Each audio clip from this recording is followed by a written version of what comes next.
Bienvenidas y bienvenidos a esta exploración.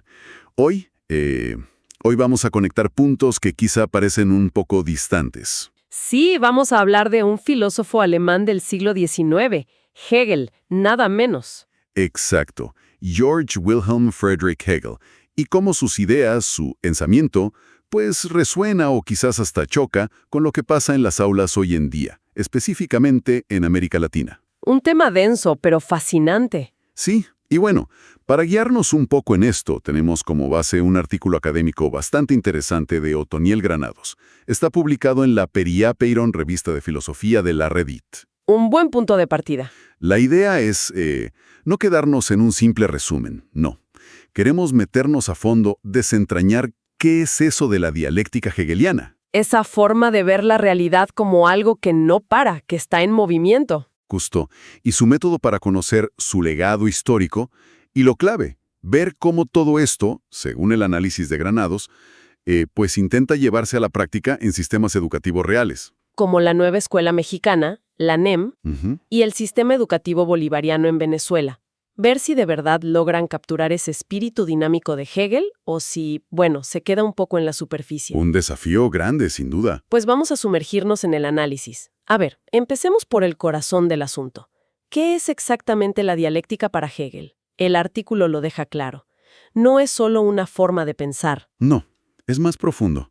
Es, según Hegel, la forma en que la realidad misma funciona. Hay que olvidarse de las visiones estáticas, de las fotos fijas. Habla de un proceso constante. Exacto.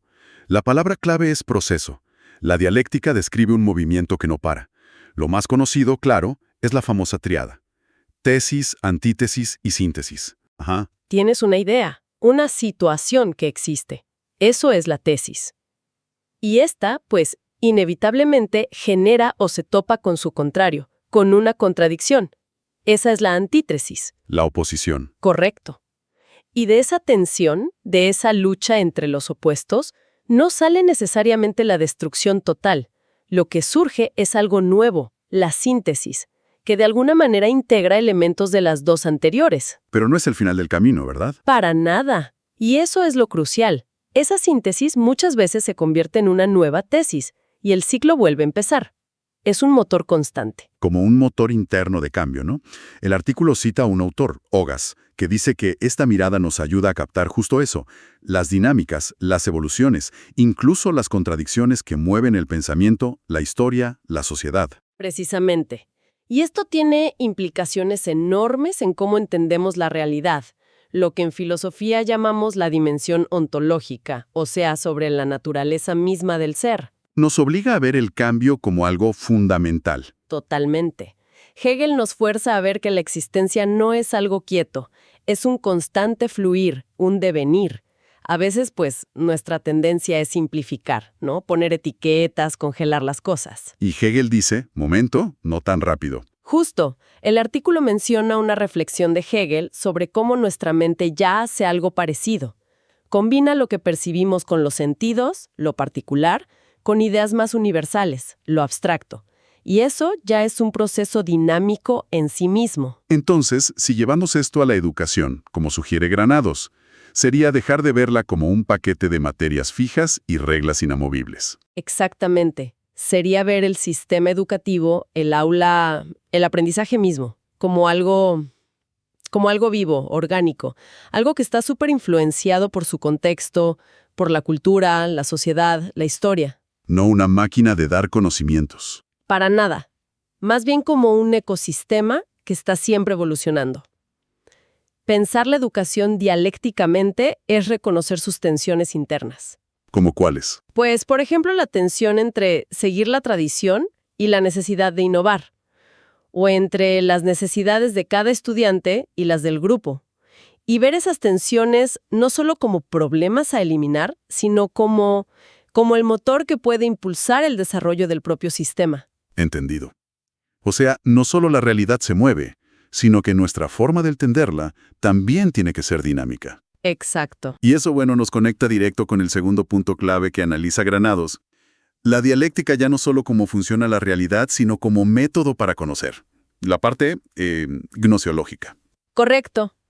La lógica es, si la realidad funciona así, dialécticamente, pues nuestro conocimiento sobre ella debería construirse de una forma parecida. Para Hegel, el pensamiento avanza justo porque se desafía a sí mismo. Se niega, dice el texto. Sí, encuentra sus propios límites, sus contradicciones. No se trata nada más de ir acumulando datos como si fuéramos un disco duro. Es más como un debate, ¿no? Un debate interno con otros, pero constructivo. Poner una idea frente a la contraria. Justo, pero no para ver cuál gana. Claro, sino para ver qué verdad más compleja, más completa, sale de esa confrontación. Exacto. Es un proceso activo de discusión y reflexión. Hegel usaba metáforas súper complejas para esto, como en la fenomenología del espíritu, ¿no?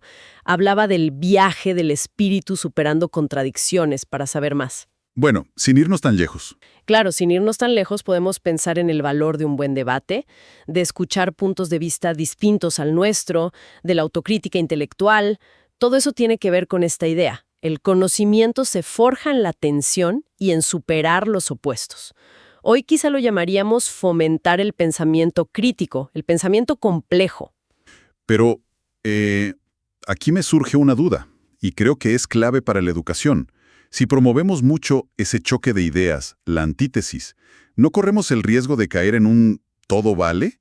¿O en quedarnos paralizados sin llegar a una conclusión útil, a esa síntesis? Síntesis es fundamental. Ajá. No se trata de destruir y ya, se trata de superar. Hay una palabra en alemán, Aufhebung, que es genial porque significa como tres cosas a la vez. Cancelar algo, pero también conservarlo, y elevarlo a un nivel superior. Interesante. La síntesis recoge lo valioso de la tesis y de la antítesis, pero lo lleva a una comprensión más alta. Si piensas en educación, no se trata de fomentar el caos en la discusión, Claro. sino el diálogo estructurado que busca activamente integrar puntos de vista, llegar a comprensiones con más matices, a soluciones creativas que vean la complejidad en lugar de simplificarla de más. Es un equilibrio, delicado sin duda. Vale. Entonces, tenemos realidad como proceso, método de conocimiento basado en tensión y síntesis, y el tercer aspecto que destaca el artículo de Granados es el impacto histórico de todo esto. O sea, no se quedó solo en los libros de filosofía. No, para nada.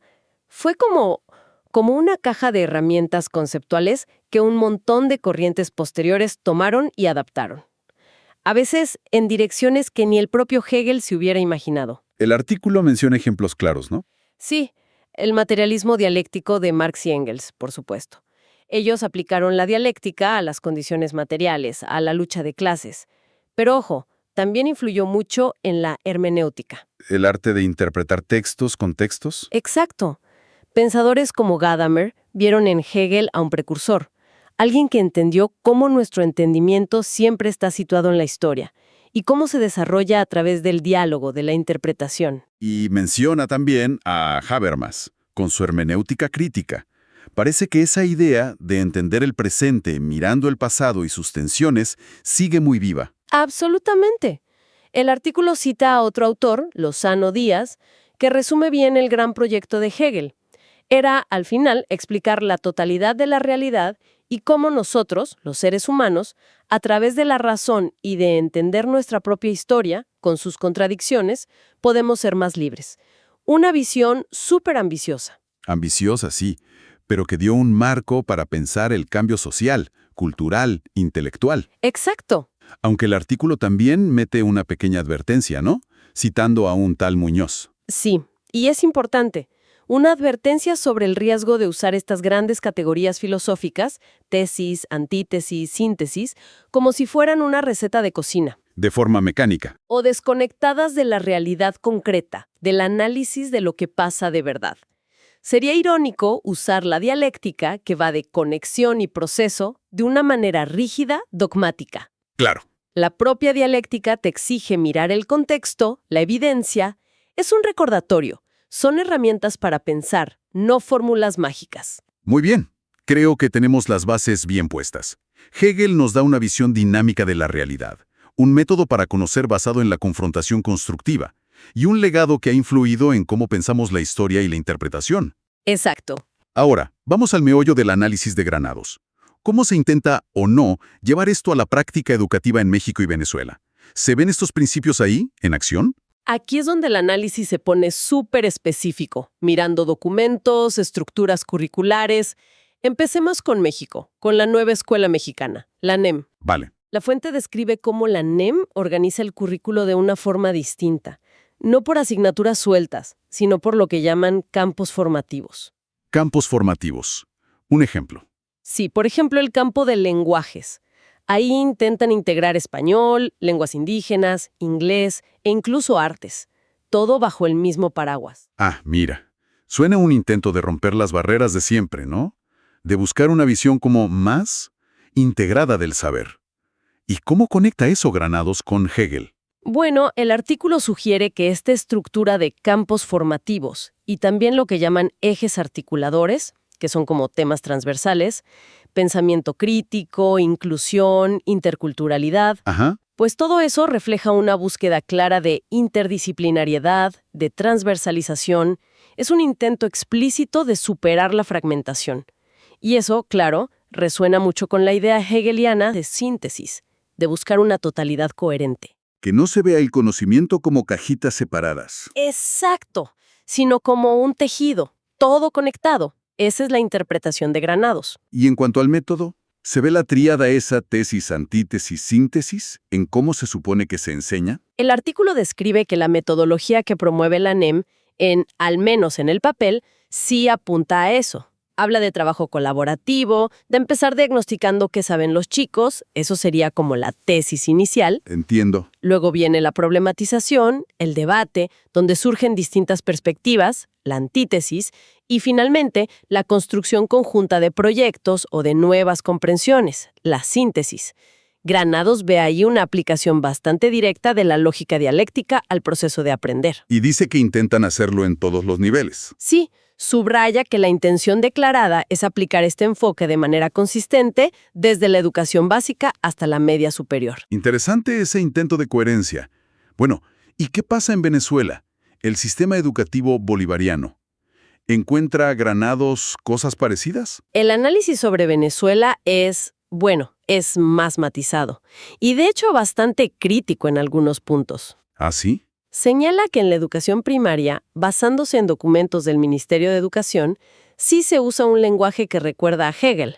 Se habla de organizar el conocimiento con complejidad creciente, de integrar saberes, de usar nuevas lógicas de enseñanza. Suena parecido. Sí, podríamos decir que se perciben como ecos de esa búsqueda de síntesis y dinamismo. Ecos. Eso suena a que la conexión es menos clara o menos profunda que en México. Exacto. Granados observa que, aunque esa intención integradora parece estar ahí en primaria, es como menos detallada en cómo fomentar explícitamente el pensamiento crítico y complejo a través de la confrontación de ideas, o sea, la parte de la antítesis.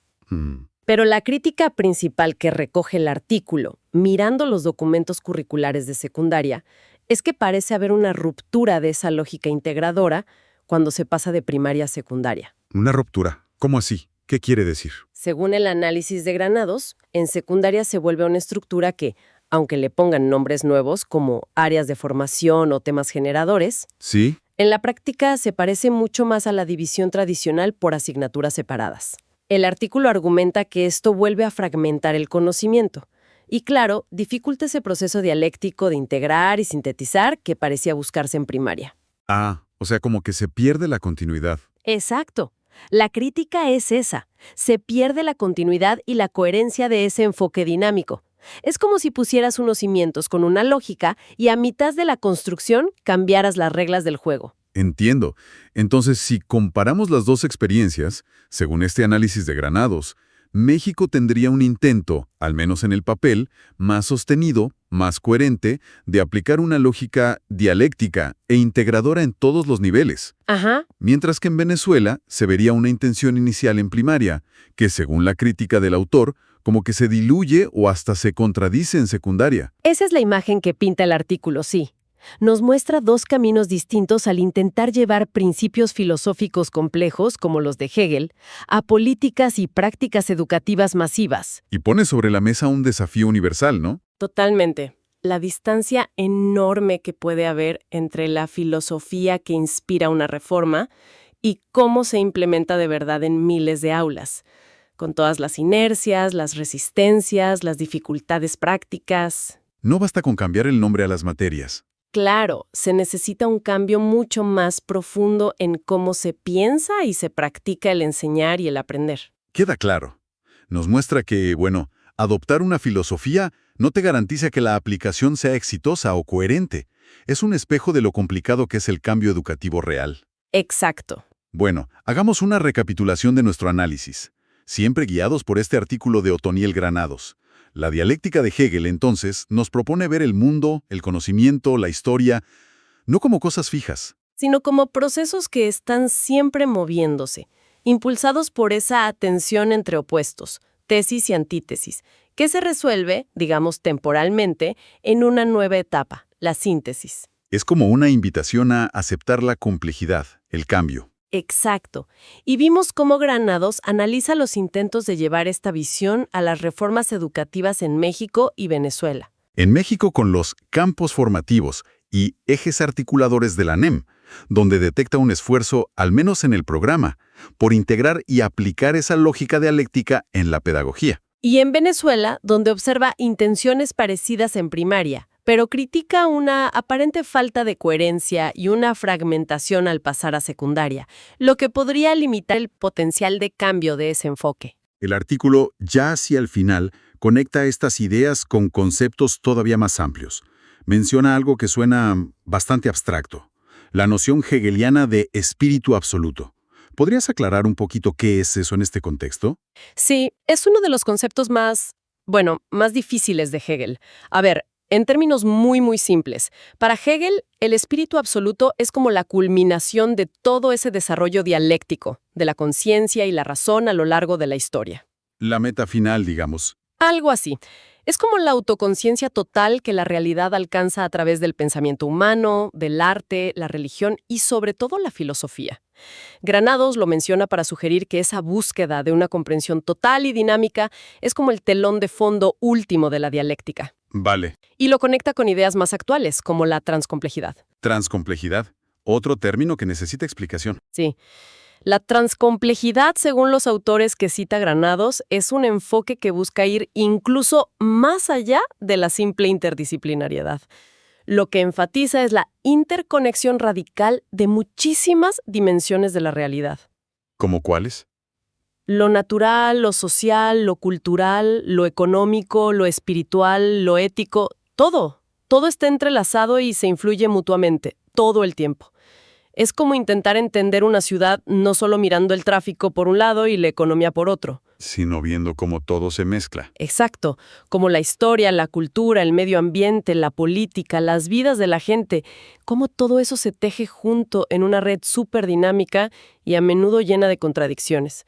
Hay un aire de familia claro con la visión de Hegel, que también buscaba entender la totalidad en su movimiento. Una visión que nos desafía a pensar de forma más conectada, menos en cajitas separadas. Justo eso. Ujú. Y, bueno, esto nos deja con una reflexión final inspirada en este análisis de Granados. Él conecta la dialéctica hegeliana con esta idea de transcomplejidad, con esa necesidad de ver la realidad en sus múltiples capas conectadas. Ujú. Y la pregunta que podríamos hacernos es, ¿qué pasaría si aplicáramos de forma más consciente esta lente, esta mirada dialéctica, a nuestros propios líos, ya sea en lo que aprendemos, en el trabajo o hasta en dilemas personales? Interesante pregunta. O sea, si en lugar de escaparle a las tensiones, a las contradicciones que vemos, o de elegir rápido un lado y ya, ¿qué pasaría si nos detuviéramos a explorar activamente esa fricción? A ver qué hay ahí. Claro, si intentáramos identificar la tesis y la antítesis que están jugando, y buscáramos a propósito una síntesis, una perspectiva más elevada, o una solución que integre lo bueno de los opuestos. ¿A dónde podríamos llegar? Exacto. ¿A qué comprensiones podríamos llegar que ahora mismo nos parecen imposibles? ¿Qué caminos se abrirían que un pensamiento más lineal o más polarizado nos cierra? Quizá el mayor legado de Hegel no sea una doctrina cerrada, sino una invitación constante a pensar a través de la complejidad, no a pesar de ella. Una buena forma de verlo, sí. Abrazar esa complejidad.